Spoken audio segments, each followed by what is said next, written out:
Hoy no soy yo, Jarabe de Palo. Cambió la vida, ya no es un sueño, no resuelto el misterio. Hoy no soy el que quiero ser, el mismo de antes, lo que fui ayer. Hoy no sé muy bien quién soy, hoy no sé muy bien quién soy. Hoy no encuentro la manera, hoy no encuentro la manera. Hoy no sé a dónde voy, hoy no sé a dónde voy. Hoy no soy el que quisiera. Hoy no entiendo bien quién soy. Hoy no entiendo bien quién soy. Hoy no tengo la respuesta. Hoy no tengo las respuestas. Hoy no sé bien dónde estoy. Hoy no sé bien dónde estoy.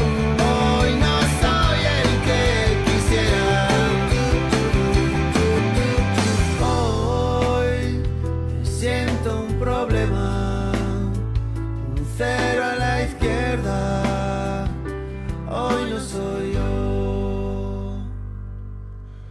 Hoy siento un problema, un cero a la izquierda, hoy no soy yo, dice la canción. Hoy grababa yo un pequeño video para subirlo a Facebook y otro para subirlo a Instagram, porque tuve un día de entrevistas que refirieron todas a este tema, ¿no? Es decir, gente en pareja, con su trabajo, de esta frase de no saber quién soy. ¿Y saben qué? O sea, el tema es que justamente ambas personas habían vivido infancias antagónicas. Es decir, habían vivido una mujer, una infancia de total y absoluta sobreprotección. O sea, esta cosa de ser criado en una campana de cristal, ¿no? A propósito de eso, si a uno lo pusieran en una campana de cristal, en una carpa de oxígeno, cuando nace y lo dejaran ahí años, en ese aire puro, perfecto, si lo sacan y lo llevan a la calle, cualquier pequeña cosa le causa una infección y lo mata, porque uno no desarrolla defensas. En esto consiste la sobreprotección, en no haber podido desarrollar ciertas defensas.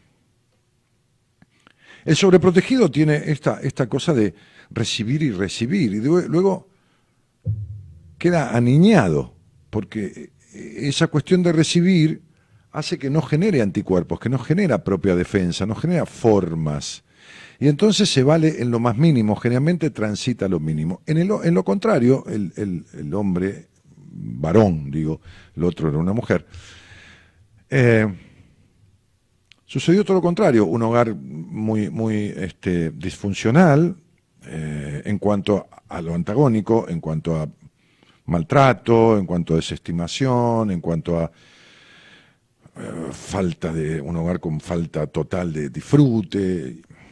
Y entonces lo primero que le dije a este señor, a este muchacho, casado y con hijos, se sentó y le dije, qué tema, ¿no? No saber quién es uno y no saber qué es lo que quiere verdaderamente. Y entonces me miró sorprendido porque no era un oyente del programa, venía recomendado por otra persona, había escuchado apenas un par de audios en el canal de YouTube, que está a mi nombre, y entonces, gracias Gonzalo, entonces digo, qué loco, ¿no? Me dio esa paradoja de que hay una creencia que aquel que es desconsiderado tiene menos herramientas que aquel que no. Y que aquel que es muy protegido y muy esto es como que genera una vida mucho... No, tampoco. En los dos casos, esta cuestión de falta de escucha, o sea, vamos a condensar, yo invitaba a través del video que hice en Facebook, me fui al balcón de mi departamento y para respirar un poco de aire diferente ahí, que está la zona del parque, qué sé yo, que había estado encerrado todo el tiempo atendiendo y con pacientes y todo más, se me ocurrió ahí grabar un video que subimos a Facebook y otro a Instagram. invitando a esto de hablar un poco del miedo, ¿no? Y en el video de Instagram decía, ¿me vas a acompañar esta noche o tenés miedo de hablar de este tema, ¿no? ¿Por qué? Porque en los dos casos, en ambos casos, y el tercero también, ¿no? El tercero, un profesional universitario, un hombre ya más mayor que los otros dos, que la chica y el muchacho, que eran de 30 y pico de años, también tenía esta cuestión. Entonces, yo quería concentrar en esta charla un poco esto que hablamos siempre, ¿no? O sea, o muchas veces. Esto de estar perdido de uno, ¿no? Esto que la canción dice, hoy no soy yo. Es un hoy permanente, no es un hoy circunstancial. A veces uno dice, es más, a veces puede suceder que uno se despierte y tenga un sentido de desorientación. Eso pasa cuando a veces viene de viaje o va hacia otro lugar, y está desorientado o se mudó y como todo es diferente, se despierta y no sabe ni si está en la casa anterior o en la nueva. Pero bueno, eso es porque el hombre es un animal de costumbres y necesita el hábito. Este hábito de ser sobreprotegido o el hábito de ser considerado se instala como una desatención del yo, como un yo desatendido. ¿Por qué? Porque aquel que recibe de todo está desatendido en quién es.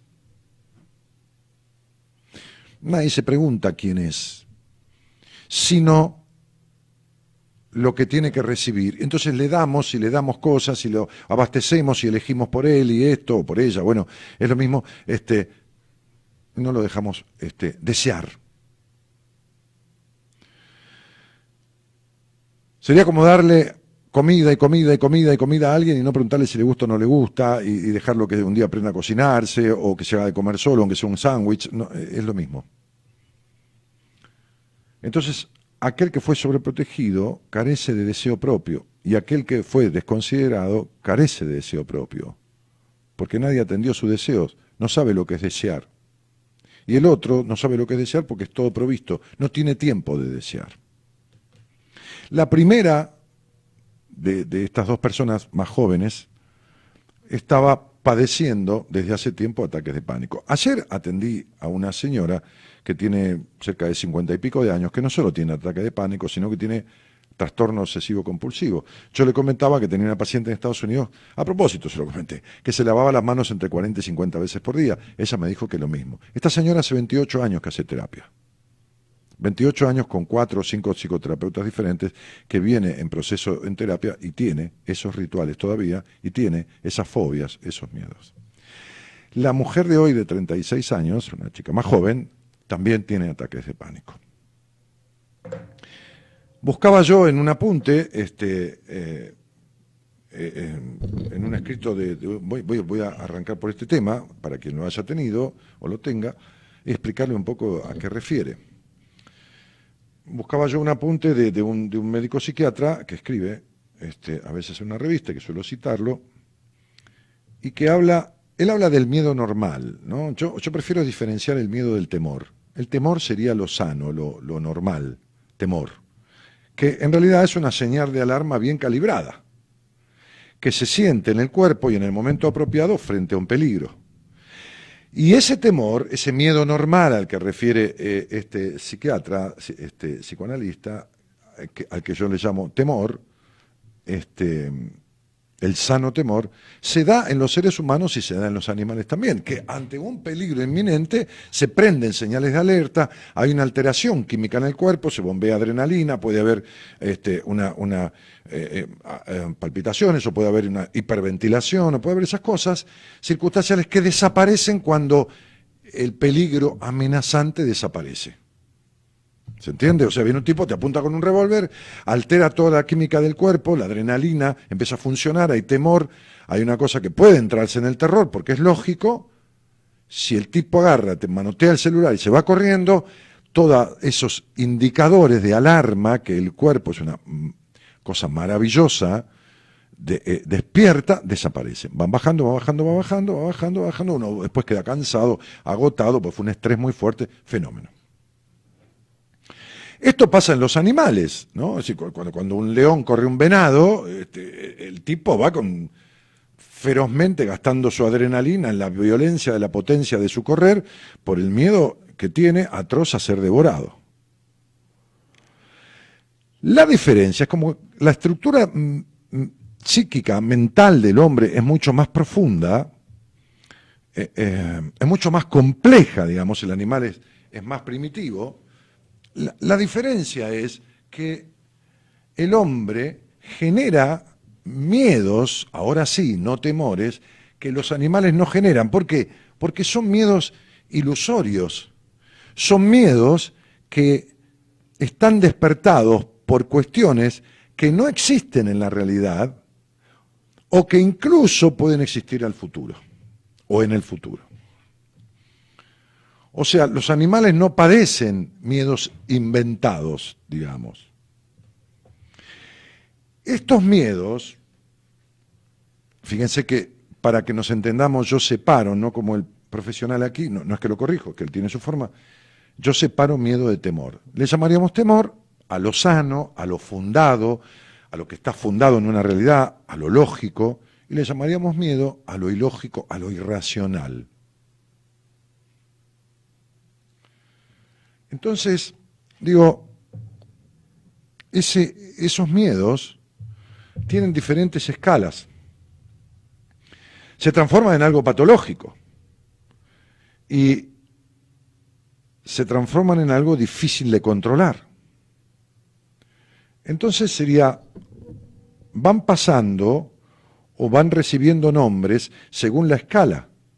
Puede ser ansiedad, puede ser fobia, puede ser pánico. Claro que los pánicos son trastornos de ansiedad aguda, sería como una ansiedad elevada a la enésima potencia, ¿no? Y la fobia es un desplazamiento, ese miedo hacia cierto objeto puntual. De tal manera que la presencia de ese objeto paraliza. Por ejemplo, una cucaracha. Paraliza, no es que da asco, eso puede dar cualquiera. Paraliza, ¿no? Una cucaracha, una rata, una paloma, el aletear de la paloma, bueno, lo que fuera. A veces animales, a veces objetos, a veces situaciones. La altura, por ejemplo. No que da miedo, un poco de vértigo, sino que paraliza, da como un terror.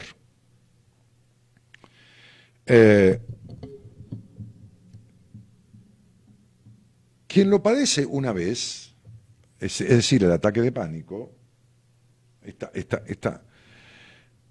este acceso de miedo, no de temor irracional,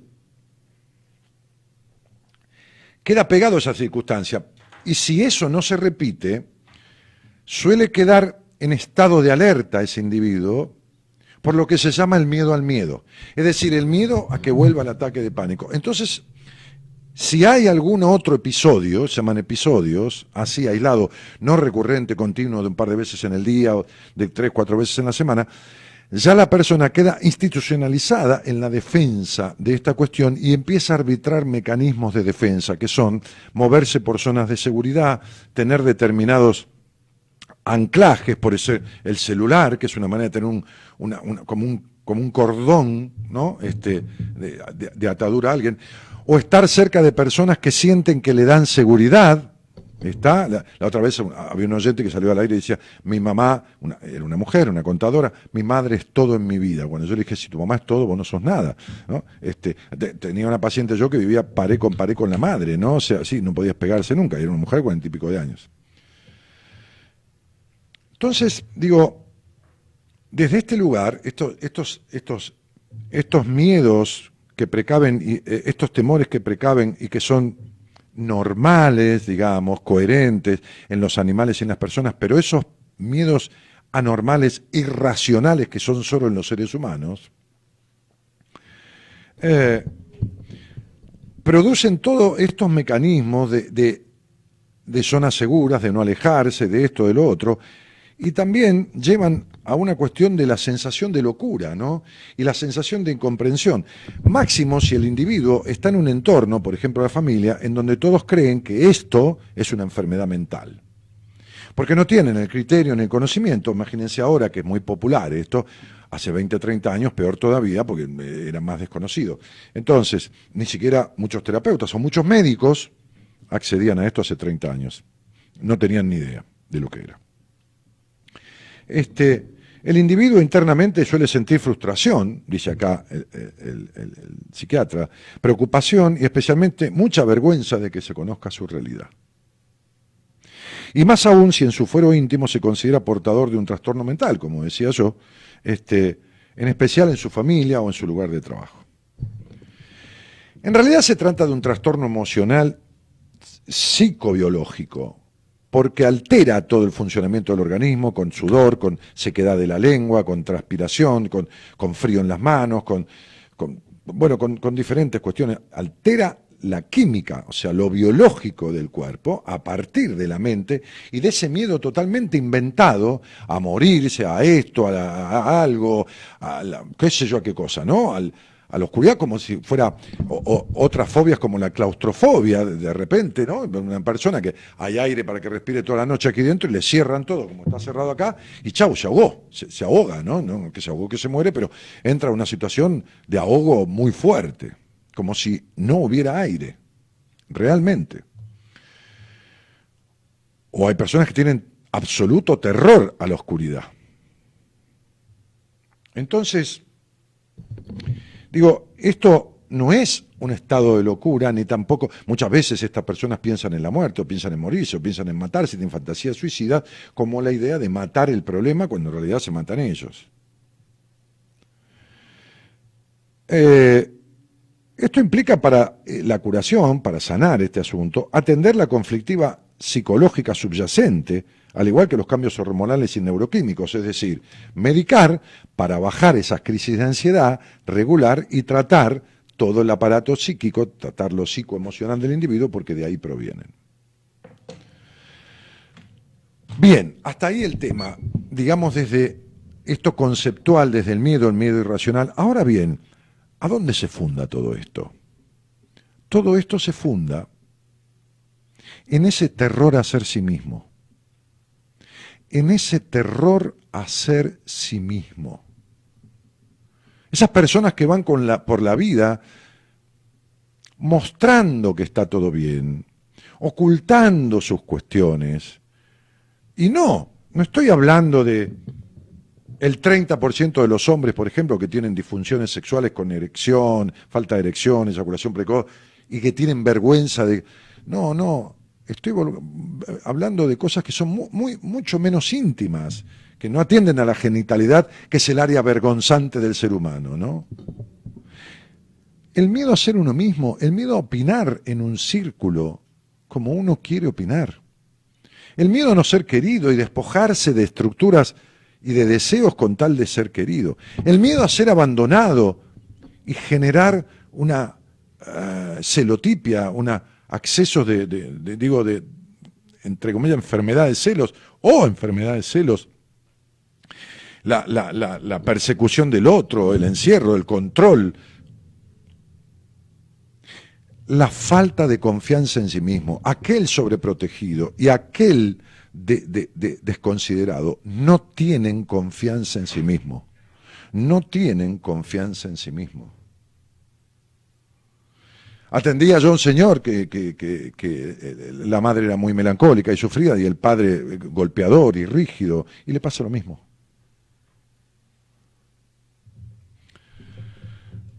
Miren, por eso digo que las personas, así como los pueblos niegan su historia y la repiten, cuando las personas, los movimientos,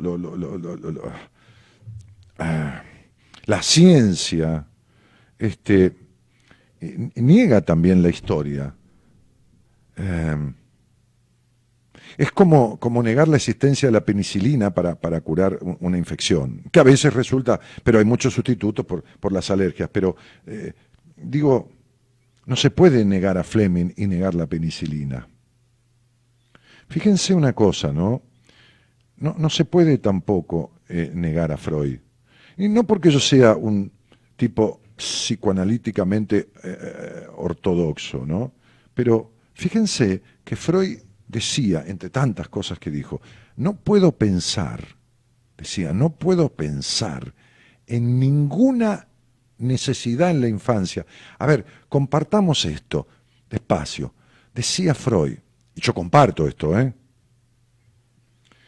no puedo pensar en ninguna necesidad en la infancia tan fuerte como la necesidad de la protección de un padre.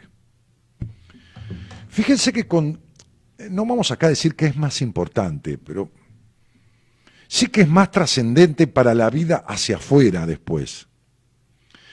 Es fundamental para el desarrollo primario del individuo la función materna, que está basada en la nutrición, no digo la madre, la función, no importa quién la haga, la hace don Pedro, no, la función materna, que es el nutriente y el mostrar los objetos al niño, estos primeros contactos con el afuera del niño, con esto, con la mesa, con la luz, con lo que fuera.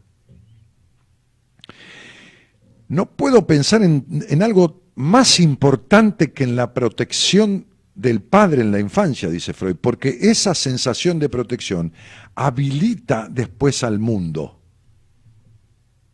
En un chico desconsiderado y golpeado, o rigoreado por el padre, o denostado, vituperado,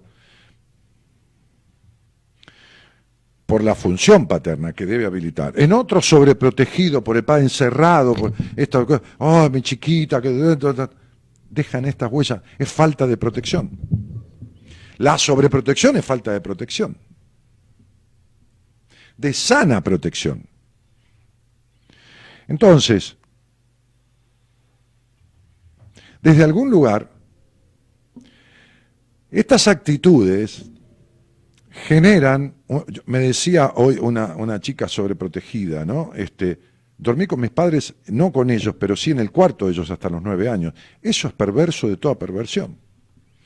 Es tan endógeno, tan de dejar en el útero a la niña, tan de sobreproteger, que hasta metida en el cuarto de los padres hasta los 9 años. Quiere decir que los padres tenían sexo con la nena adelante. No importa si estaba dormida. Lo percibe igual.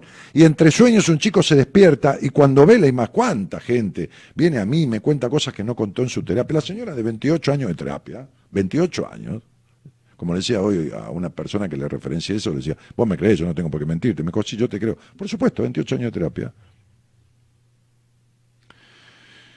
No hablan nunca de estos temas, pero son fundamentales en esta cuestión.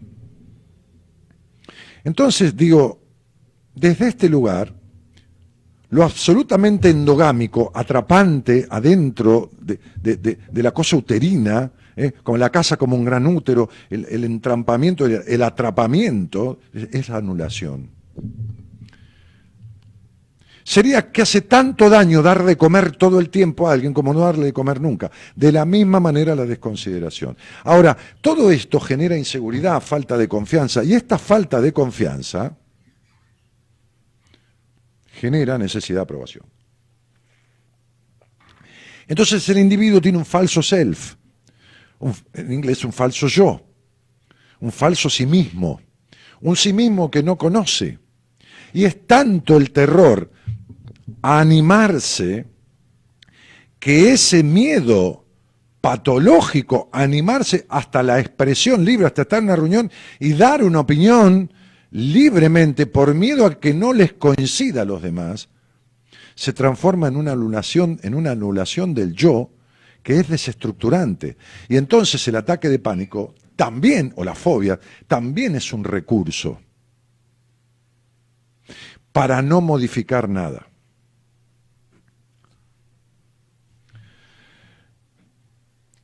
Los miedos irracionales son recursos del individuo para no modificar nada de lo que le fue intrusado, de lo que le fue incorporado en su crianza. ¿Por qué? Porque el miedo irracional paraliza. Es decir, tengo miedo, para en el mundo, me quedo acá, no me muevo, no cambio nada. Es casi el último recurso que tiene el individuo. Y fíjense que se pelea mucho contra ello y se trata de tener mucha resistencia y que todas estas cosas no llevan a la gente a terapia rápidamente, pero sí lleva rápidamente un médico al concepto de un dolor o de una enfermedad grave, por supuesto. Sin entender que estas cuestiones psicoemocionales pueden devenir en enfermedades graves del cuerpo. Sin más, el ataque de pánico es un abrir y cerrar de adrenalina que produce espasmos fuertes a las coronarias. evidentemente, lo cual produce un gasto exagerado de las coronarias en esa instancia. También este bombeo de adrenalina exagerado y la alteración hormonal afectan a diferentes órganos del cuerpo. En definitiva, esta cuestión hace que los individuos se disfracen de perfectos, se disfracen de todopudientes, no todopudientes por el dinero, todopudientes de todo lo puedo, porque tengo que congraciarme, porque aquel que tuvo un padre que lo dio todo tiene que ser perfecto, porque eso es lo que espera papá de mí o mamá, ¿no? La crianza. Y aquel que faltó el padre y la protección de la que hablaba Freud, ¿no? Que en los dos casos es, pero en una aparenta no serlo, pero lo es, en la sobreprotección, también se esmera por ser perfecto y cargar con todo para ver si el mundo, o sea el padre, porque la psicología moderna establece esto, que la relación con el mundo está cifrada con la relación con el padre, para ver si el mundo, o sea el padre, lo quieren. Entonces trato de que me quiera todo el mundo, que es un símbolo de la búsqueda del cariño del padre. Con todo lo importante que es la función materna, la función paterna es trascendental. Es trascendental. Tan importante es la función materna que el individuo o el chico crecen pegado a la madre o a quien realice esa función mucho más rápido que si lo dejan en una incubadora. Aunque le den el mismo alimento. Aunque la madre vaya y le dé la teta en la incubadora, supongamos, ¿no? No importa. El alejamiento, el no contacto físico le produce un desarrollo tardío. En sus kilos, en el aumento de peso, en sus reacciones, en todo. Qué loco, ¿no? Y esto no es una cosa que lo inventé yo, está científicamente comprobado. Esta carencia de estimulación temprana, que se llama. Fundamental, importantísima la función materna, pero trascendental en el hecho de trascender, encontrar la vocación, esto, lo otro, la función paterna, fíjense. Trascendental en la vida de adulto, trascendental en el manejo del dinero. Trascendental en estas cuestiones. Entonces estas personas se convierten en cualquier cosa menos en sí misma. Por eso se les produce un vacío existencial. Por eso la melancolía tan fuerte. Porque al ser lo que sienten que espera el otro que sea, por el miedo, por el temor a no ser querido, por el miedo, porque esto no es temor, es miedo, porque le paraliza el hablar, el hecho de por ahí ser desaprobado. Es un miedo inventado, es un miedo inexistente. Es esto que se cree cada uno que está sucediendo, aunque no suceda. Eso produce un vacío. ¿Qué es ese vacío? El no habitarse a sí mismo.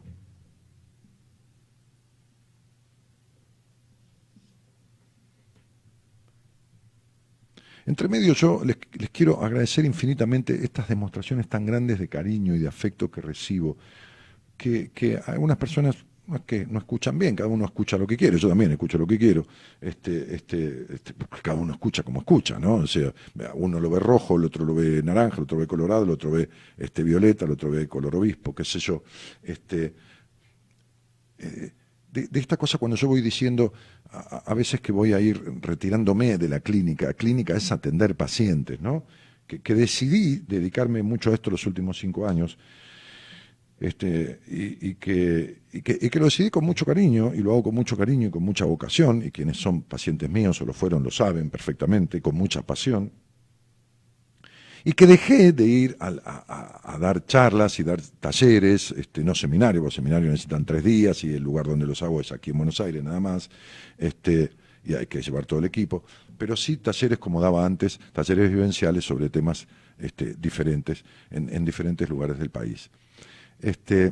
Y lo dejé por hacer clínica, pero también creo que necesito o deseo, no necesito, pues la necesidad tiene cara de hereje, deseo. Extraño eso, volví a extrañar eso, ¿no? Miren, hace como 1 año que no piso el casino. Y antes no podía estar, en el buen sentido, si no iba una vez por mes, aunque sea tomar un cortado, jugar una ficha a la maquinita, un ratito al póker, qué sé yo. Y hace como 1 año que no voy. ¿Por qué? Porque no tengo ganas, porque no extraño. Cuando empiece a extrañar, iré de vuelta un rato al casino, que está a 4 cuadras de mi casa, 5 cuadras. Pero, digo, este cariño de decir, che, ¿qué vas a hacer? Y vos no vas a atender, y no hagas eso, y a quién dejas en tu lugar, y que esto y que lo otro, y tanta demanda. Y también entiendan que yo soy uno, y ustedes son muchos, y que cuando les digo, bueno, espérame, que doy unas altas, y vamos a ver, y que voy reduciendo la cantidad de pacientes para que me deje el tiempo, porque yo no puedo tener 25 o 30 pacientes, que no son tantos, porque he llegado a tener 60, o un poco más, y bueno, así me agoté también. Entonces, no puedo abarcar todo, entonces voy teniendo 30, 25, 24, 23, 28, voy bajando, hasta llegar a 4, 5, 6, qué sé yo, 4, 7, una cosa mínima que me permita no descuidar a los pacientes y poder hacer un taller, aunque sea en Morón, o ir a Rosario, o ir a Santa Fe, o ir a Mendoza, o ir a Tucumán, o ir a Neuquén, o qué sé yo dónde, si hay gente, por supuesto. Entonces digo que, nada, quería decir esto porque me siento muy bien querido, ¿no? Hoy vino un muchacho que ni me conocía y me dijo, 3 tipos en mi vida conocí auténticos y de ellos aprendí. Y cuando un amigo me recomendó, yo vi un video tuyo y te sentí un tipo auténtico. Le dije, no te quepa la menor duda, le dije, yo podría ganar más guita, le digo, haciendo otra cosa, pero no me importa, porque la plata es un medio para sostenerse y hacer lo que uno se le da la gana. Entonces, con lo que yo gano aquí me alcanza. Lo que se me da la gana dentro de lo lógico, por supuesto. No podría comprarme un avión ni esto, pero no me importa, tampoco tengo esos deseos. Entonces digo, agradezco mucho ese reconocimiento de la autenticidad, que se ve convalidado, digamos, por la demanda, el hecho de querer tener una entrevista conmigo, orientativa, o tratarse, o que yo lo derive. Cuando yo lo derivo, hago lo que vos me digas, mejor va a ser este terapeuta en mi equipo para vos, y esto y lo otro. Esto no tiene precio. Es decir, en un medio ambiente y en una sociedad que defrauda, clase dirigente que defrauda, clase que no importa, gremial que defrauda, todo el mundo caga a todo el mundo, el carnicero corrige la balanza para cagarte, el tachero, en algunos casos digo, ¿no? Modifica el reloj para cagarte, esto y lo otro. Ser creíble para la mayoría de la gente. Con todos no se puede, porque ni Dios es creíble con todo, y uno es un simple grano de arena en el desierto, imagínense. Entonces, ni todos creen en Dios, ni todos creen en Messi, ni todos creen en nadie. Entonces digo, de alguna u otra manera, tener esa confianza de miles y miles y miles de personas es para mí una cosa que no busco explicármela, sino que la disfruto. No busco explicármela porque entonces, porque, qué sé yo, no sé, llámale H, lo disfruto. Y ni siquiera lo cuido, ni siquiera estoy cuidándolo, porque si lo cuidara sería una mentira, porque como dice Osho, la verdad es célibe, uno no tiene que acordarse. Entonces yo digo siempre esto, lo otro, y dentro de un año me escuchan hablar y voy a decir, porque es así, no estoy inventando. Entonces no tengo que estar cuidando para que me crean, porque eso sería estar inventando un personaje. Este personaje que mucha gente inventa para que lo quieran, mostrando lo que no son. Pero tienen la peor de las decepciones, que es la decepción de sí mismo, porque ese vacío se les mete como un tumor dentro del alma. Hay un cuento que yo grabé, lo tenés ahí, yo se lo pasé a Comito. Hay un cuento que yo grabé que justamente Marita lo ilustró muy emotivamente, que yo se lo pasé pensando en este tema hoy a Gonzalo para que lo pusieran al aire. Es un cuento que me gusta mucho, que es historia y que refiere a un tipo que pueden ser la misma historia de un montón de personas que están de ese lado. Montón, muchísimas. Me vienen a ver muchas, todas las semanas nuevas, siempre gente nueva, siempre, muchísimas, desde hace 15 años, y no paran. Yo agradezco siempre cuando se van, o casi siempre, o siempre no existe nada, la confianza. Siempre digo, chau, y gracias por tu confianza. Es tan importante en un mundo defraudado, o por lo menos en un país defraudado, en todo sentido. Un país al que no importa un carajo que le hayan robado la plata. Ni estos, ni los anteriores, ni nadie. Le robaron la ilusión, que es lo peor que se le puede robar a un individuo. Es como robarle la ilusión a un chico. Dejás un adulto sin fantasías, sin deseos. Poneme esa historia, ponela. Muchas veces en la vida, muchas veces en la radio, he tenido conversaciones con personas que en realidad siento, me doy cuenta, que simulan ser lo que no son. Hay gente que trabaja de divertir a los otros. Hay gente que trabaja de hacer reír a los demás. Pero no porque este sea un trabajo, no son cómicos, tampoco payasos. Se toman el trabajo de divertir a los otros.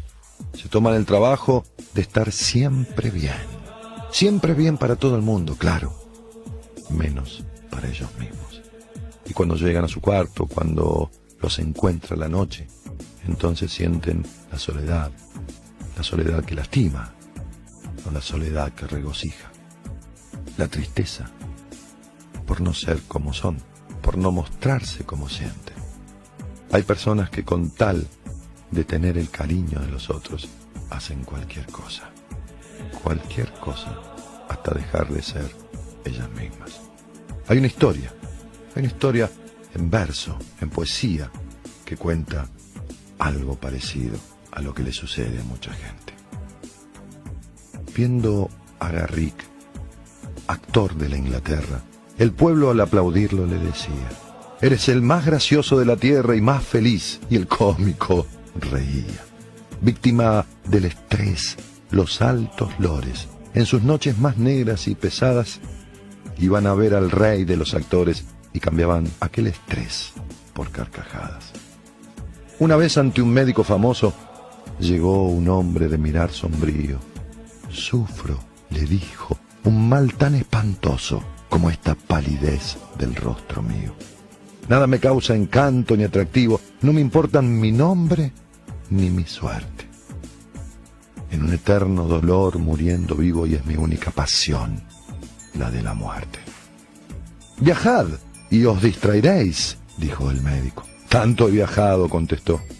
Las lecturas buscad, tanto he leído. Bueno, que os ame una mujer, si soy amado.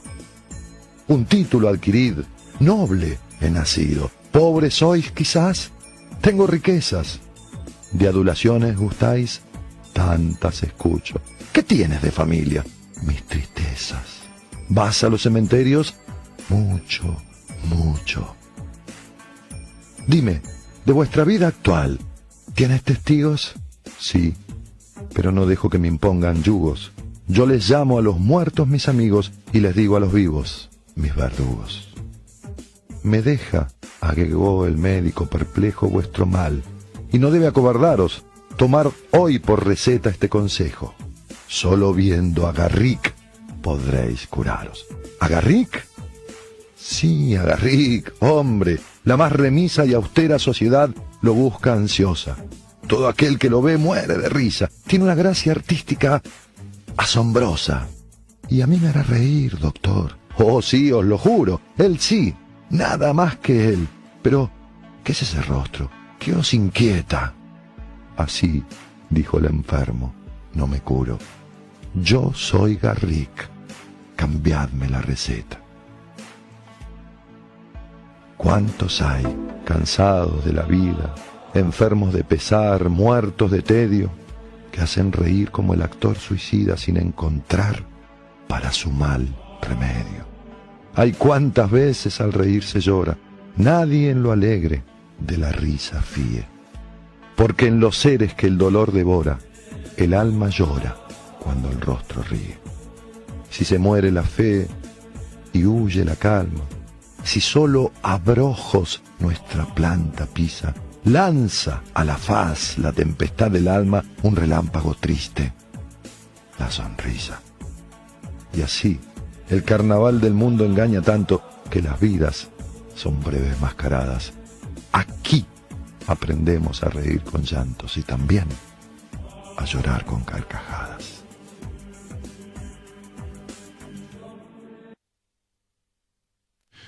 Bueno,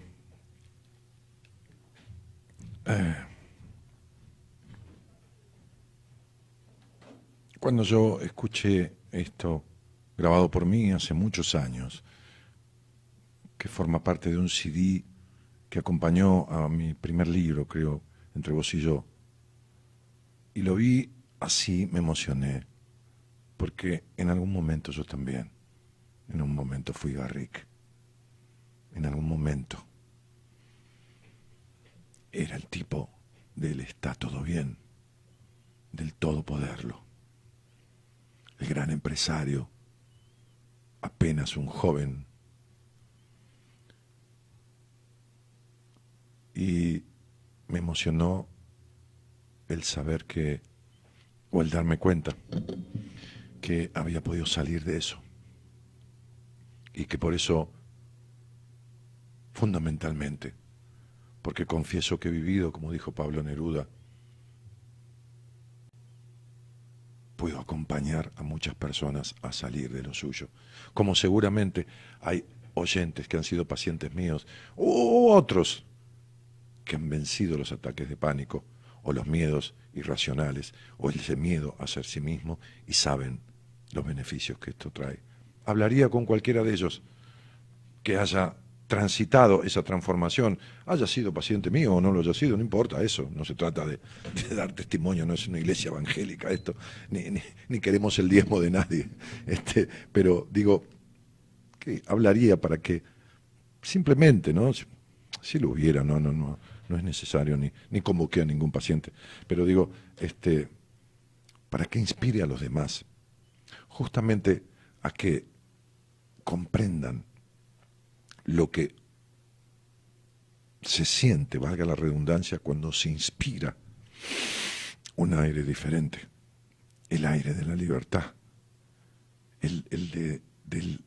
como yo decía yo en la apertura del lunes, el de aprender a saltar, no solo soltar, el saltar los obstáculos que lo impiden a uno, cuál el peor de ellos, que es uno mismo, que es uno mismo quien se traiciona, que es uno mismo quien se impide, que es uno mismo quien se limita, que es uno mismo quien se deja de lado, que es uno mismo quien vive sin sentido y quien muere habiendo desperdiciado la vida.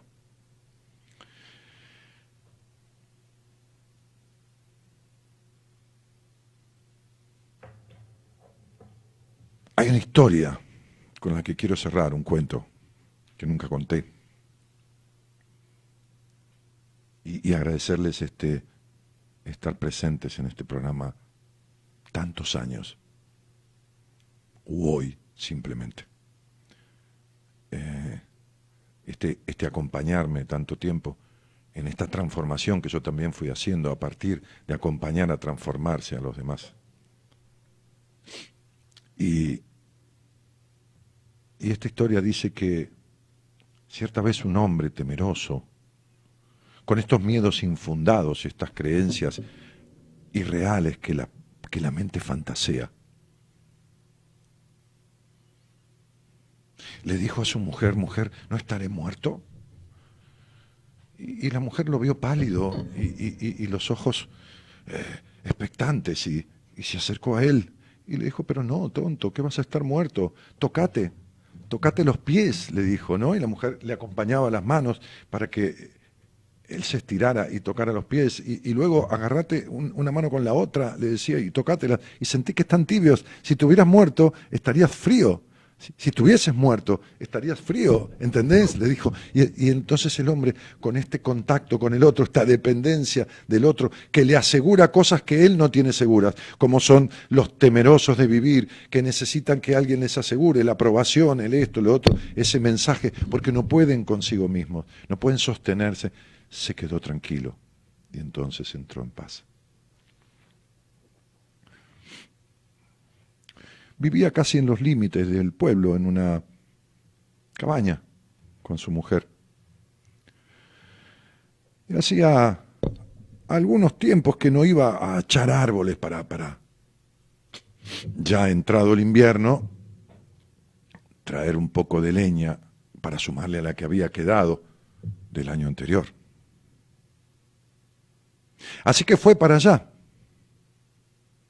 Y se le resbalaba un poco el hacha de las manos, así que se sacó los guantes y internado en el principio de la ladera, saliendo a la ladera de una montaña, empezó a echar árboles y en un momento sintió mucho frío en las manos y los pies hundidos en la nieve. También bajaron muchísimo la temperatura. Entonces se tocó las manos, después de haber estado varias horas ahí, incluso haber pasado la noche. Se tocó las manos, se tocó los pies y los sintió fríos y dijo: estoy muerto. Tomó unas ramas, las puso sobre la nieve, se acostó y cruzó los brazos en su pecho.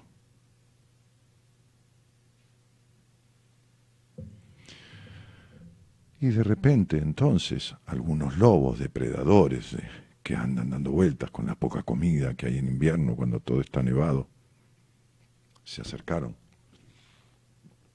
y olieron la mochila que él llevaba, que estaba a un costado donde había comida para permanecer 2 o 3 días en la nieve y seguir achando y juntando con una especie de carro y con un burro que había traído para tirar del carro.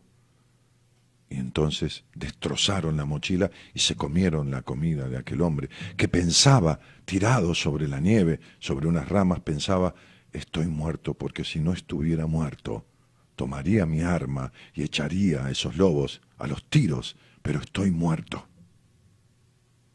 Y después de eso, los lobos escucharon rebuznar al burro que estaba un poco más allá, atado a un árbol. Se acercaron y cuando lo vieron inmóvil al burro, porque estaba atado al árbol, empezaron a garronearlo, morderle los garrones, y terminaron debilitándolo. El animal cayó y se lo comieron también, y cada vez vinieron más lobos, hasta que uno de ellos, entre las ramas, olió carne humana, y el hombre había dicho: no se comerían a mi burro si yo estuviera vivo, pero estoy muerto y no tengo nada que hacer. Se acercaron los lobos y cuando vieron que el hombre no se movía, se abalanzaron sobre él. Y él pensó: como estoy muerto me van a comer. Y los lobos se lo comieron. No hay peor muerte que la de estar muerto en vida. Buenas noches y gracias por estar.